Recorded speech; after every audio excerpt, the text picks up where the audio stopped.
Archaeological evidence suggests that significant human occupation of the Ballona wetlands began between 7,000 and 6,000 years ago. At the time, the settlement appears to be limited to just a bluff and what was a shallow lagoon. Approximately 1,000 years ago, the Ballona wetlands area was occupied by the Tongva Indians, who controlled most of the Los Angeles basin. They lived in a series of politically autonomous villages along the major drainages in favorable locations along the coast, with each village inhabited by about 50 to 200 people. Wetland areas along the coast, such as the Ballona wetlands, provided shellfish, small game, medicinal plants, and reeds as building materials.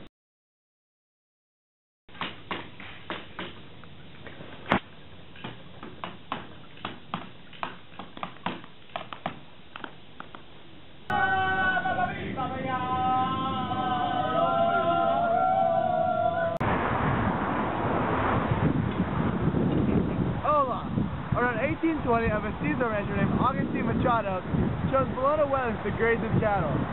After claiming 14,000 acres thanks to a land grant provided by the Mexican government, Machado took ownership of the area that today stretches from Culver City to Pico Boulevard in Santa Monica. Machado called that land Rancho La Ballona. While the Machados became wealthy, Ballona suffered its first major blow due to the conflicting needs between the natural landscape and the grazing livestock. In the 1840s, the Mexican War brought California under the jurisdiction of the United States. During the gold rush, immigrants from all over the country flocked to California, ignoring many of the Mexican landowners and claiming it as their own. Proving land entitlement became expensive and difficult thanks largely to the changing land and sea. Squatters soon took over the once thriving Ballona Rancho.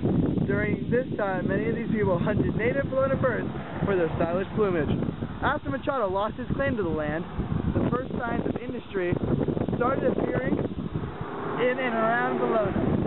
While the businesses thrived, the tides and weather inevitably proved too much for these owners, eventually washing away any profitable establishment in the area.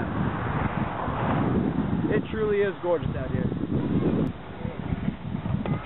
The time of the aviation age brought about a heightened interest in development. With the late 19th century and early 20th centuries, Ballona hosted a bunch of new businesses that endured a short, though fruitful run. A man by the name of Will Tell built a business at the mouth of Ballona, where sportsmen could hunt from their small boats. His business soon washed away, but interest in the area continued to mount. With the invention of the Pacific Electric car, in the turn of the 20th century, people came to the beach more often and more commonly. In Ballona, new hotels sprung up, along with a fishing pier and bridge that covered the entire lagoon entrance. Boat and cart racing became popular too. The famous 1-mile pie pan racetrack brought in many spectators, but the past was destined to repeat itself. Heavy seas and rains proved too much for these attractions and eventually washed them all away. Then, Mines Field, which would eventually become LAX, settled in behind the El Segundo Dunes. Several years later, millionaire Howard Hughes bought an area encompassing Ballona, intended to house an aircraft factory.